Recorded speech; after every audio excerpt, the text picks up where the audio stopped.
Hi everyone, it's me Joanne. Thank you so much for watching my video and thank you for supporting my Facebook page. So ang ibabahagi ko po ngayon sa video ko is tungkol po kung paano ko po nalagpasan ang aking PTSD and suicidal thoughts. Well, honestly, hindi po siya madali ang proseso. Kailangan talaga na habaan yung pasensya at kailangan talaga na may gabay ng expert, ng psychiatrist. And kasi ako, yung ginawa ko kasi first is psychologist. Yung psychologist kasi is more on talking.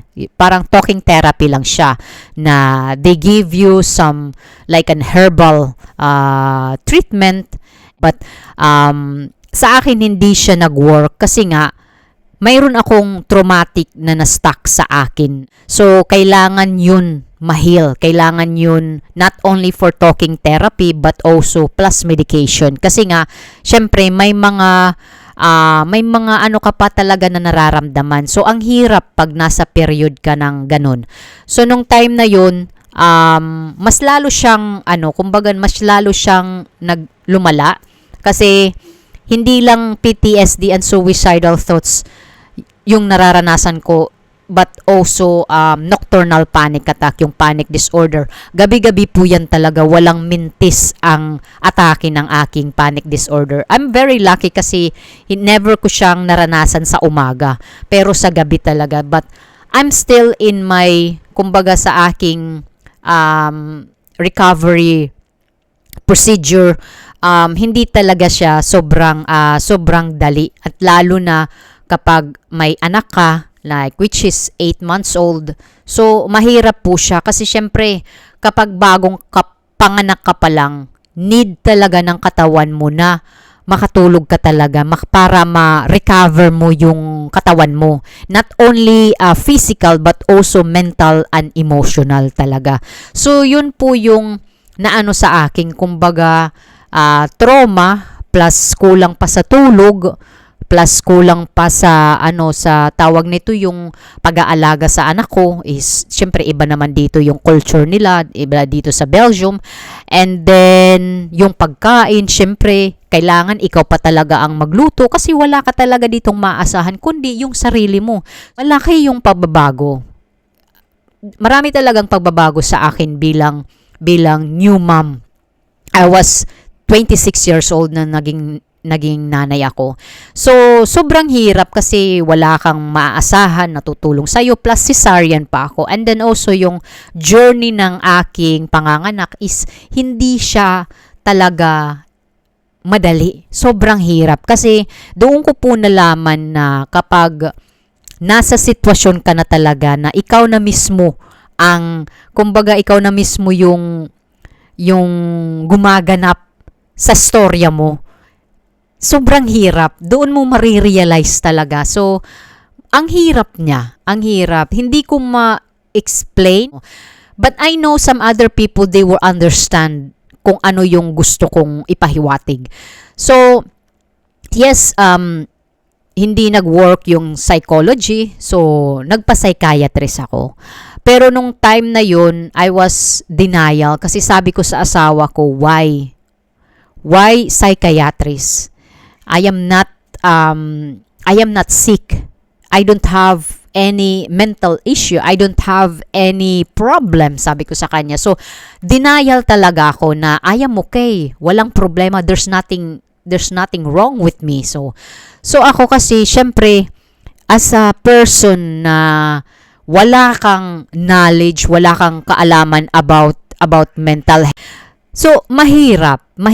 So, sabi ng asawa ko, hindi ibig sabihin na pupunta ka sa psychiatrist is baliw ka na or may mental problem ka na. No. You just need someone na mas alam nila kung ano yung mga dapat gawin, ano yung mga hakbang na gagawin, magme-medication ka ba or mag-cognitive behavioral therapy ka ba? So, something like that. So, ako, of course, nagkaroon ako ng enlightenment na sinabi kong sa akin sarili kasi nagsasuffer na talaga ako nung time na yun na dito na pumapasok yung mga suicidal na even me, hindi ko maintindihan yung sarili ko, bakit yun nasasabi ko sa aking asawa na may time talaga sabi ko, ingatan mo yung ating anak, something like that. So, it was roller coaster talaga. So, ako, every time na naririnig ko yung aking anak, madali akong mairita, magalit, at sinasabi ko sa aking sarili, bakit siya palaging umiiyak? Kasi syempre, first time, everything is first talaga na, syempre, ako inalagaan ko yung aking mga pamangkin, pero iba pala kapag ikaw na, like what I said, kung ikaw na yung gumaganap sa role na pinagbibidahan mo, yung totoong realidad ng buhay mo talaga, yung story mo talaga. So, it was very difficult. And I think because also na yung mga tawag na ito, yung mga nangyari sa akin, yung traumatic talaga na nangyari sa akin na, which is na nandyan siya sa loob na hindi siya malabas-labas. So, I am very thankful na talaga ako, psychiatrist and then medication. Kasi it helps a lot. I know some other people, the medication don't help. Hindi sa kanila nag-work, 'di ba? And iba naman is lang sila, kumbaga nag-self-medication, and yung iba na uminom lang ng mga herbal. Pero kasi ang purpose kasi dito is to treat the symptoms and also to treat your trauma. Kasi what's the use of that kung yung trauma mo is hindi na-treat, 'di ba? Kasi yung trauma kasi nandyan kasi yan at the back of your head, kumbaga na ano siya, kumbaga na file, napapatungan, patong-patong na. So parang nandyan lang siya sa likod ng yung utak na anytime kapag may mga traumatic again na nangyari sa iyo, kusa po itong bumabalik, 'di ba? Yung psychiatrist, doon kami nag-focus sa traumatic, and it was very very hard to open up from the hospital na nangyari sa akin, and hindi ko kasi ma-open yun eh. But it's because of the healing talaga, kasi you need that procedure. Kasi papaano ka ma-recover kung hindi mo ilalabas lahat. Kung sasabihin mo na, okay lang ako, walang problema. No. So ako naman kasi, since nag-therapy ako, nagkaroon ako ng chance to open up to my husband. Kasi mayroon talagang mayroon talagang nakabalakid. Kasi as a couple kasi, may time talaga na susubukan kayo ng inyong relasyon, pagiging isang mag-asawa. So kailangan ninyo talaga 'yun, but I can say na the more kaming nung time na 'yon na nagkaroon kami ng problema, and I forgive him, and it is not very easy. It is not very easy, but I cannot bring it back.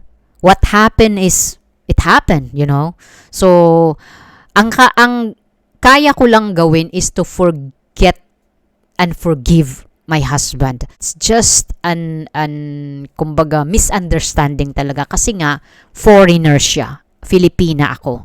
And as a Filipina, malaki yung expectation mo na yung asawa mo is, kasi syempre, no matter what, I know naman na it never gonna happen kasi syempre, foreigner siya. Iba yung pagpapalaki sa kanya, iba yung pagpapalaki sa akin. So, but those process, those therapy, as in talaga guys, inilabas ko talaga. In the beginning, I feel ashamed, I feel embarrassed, but in the other hand, I said, it is really nice to let out itong mga naramdaman ko.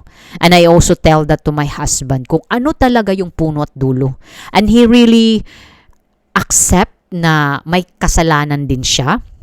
And sabi niya sa akin, kung maibabalik ko lang yung mga nangyari. But hindi ko talaga maibabalik. So ako naman, I don't want to to stay the past, kung ano yung mga nangyari. Kasi syempre, nandito na kami sa present. Wala na kaming magagawa sa nangyari sa nakaraan, di ba? Kasi kapag nandoon ka pa sa nakaraan, hindi mo pa totally tanggap yung nangyari. So, that's why nag-psychiatrist, nag-treatment ako. Hindi lang kasi medication, guys, ang nakatulong sa akin kundi yung yung talking therapy din.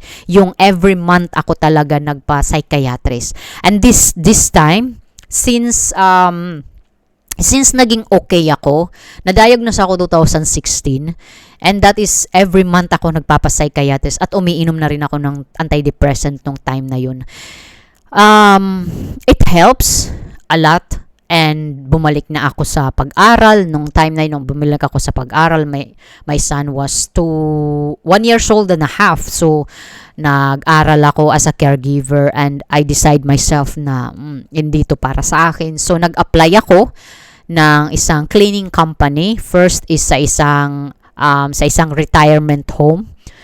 Kung saan yung mga matatandang mga tao is doon na sila nakatira. So, nagtrabaho ako doon 6 months. And then, after my contract, ina-assign naman ako sa isang pinaka-main, which is yung psychiatrist clinic. Nagtrabaho ako doon 6 months din. And then, of course, hindi nila ako mabigyan ng kontrata. So, naghanap ako. So, nag-apply ako as a chef cook kahit wala akong experience sa mga pagkaing Belgian. So, sabi ko, why not? I will try this. Even proseso sa aking PTSD, sa depression ko, sa suicidal, nag-ano pa rin ako, guys, naghanap pa rin ako ng trabaho. And doon ko talaga nakita sa aking sarili na hindi siya balakid kung anong mayroon mental issue ka.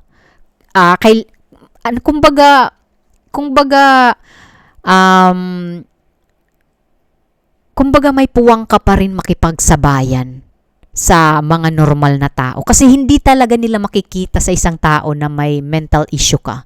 Unless if you open up to them. So every time sa aking mga nagiging colleague, ino-open ko sa kanila, and they are very admiring. Nasabi nila na you are very strong. I said, no, I am not strong. Sabi nila, yes, you are. Kasi kung hindi ka strong, you are not here in this world anymore, sabi nila sa akin. So I am very flattered na may mga taong ganon, na hindi ka hinuhusgahan, bagkus they admire you. And I said, I take a medication, antidepressant pills, and every 3 months I go to my psychiatrist, nagpapakonsulta ako. Kasi guys, dito, may pa rin, kumbaga may stigma pa rin kapag pumupunta ka sa psychiatrist. Kasi hindi lang sa Pilipinas yung mga mental na ganon na yung kanilang iniisip kapag ikaw ay nasa psychiatrist, ibig sabihin may tililing ka na or something like that. No. Dito din sa Belgium. Pero I am very proud because it helps. Medication, it helps to me. Psychiatrist, it helps to me because I am honest. I am very true to myself. Pinapaano ko yung sarili ko talaga na I need this people na sila kasi yung mas nakakaalam.